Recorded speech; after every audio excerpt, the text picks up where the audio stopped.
কোথায় যাচ্ছ তুমি? তো গাইস এখন আমরা এসেছি আমাদের কলকাতার ঐতিহ্য ট্রামে। ট্রামটা কিন্তু ছেড়ে দেবে এক্ষুনি। চলে যাবো ট্রামের সাথে। তো গাইস দেখো ট্রামটা কিন্তু পুরোটাই ফাঁকা, ঠিক আছে। এখন আমরা আছি ধর্মতলায়, ঠিক আছে, পুরো ফাঁকা শুরু। এইটা নিয়ে আমি মানে লাইফে দুবার আমি ট্রামে উঠলাম। তুমি কতবার উঠেছো বলো?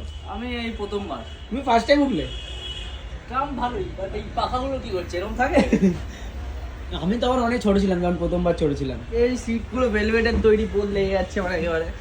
ঠিক আছে, আমি বেশ কমফোর্টেবল। নাইস। তো গাইস দেখো এখন আমরা ট্রামের মজা নিচ্ছি। কেন কলকাতায় থেকে মানে আমি লাইফে দুবারই ট্রাম চললাম। এখন প্রিয়াও আসছে। কোথায়? ওই দেখো প্রিয়া দিয়ে আসছে।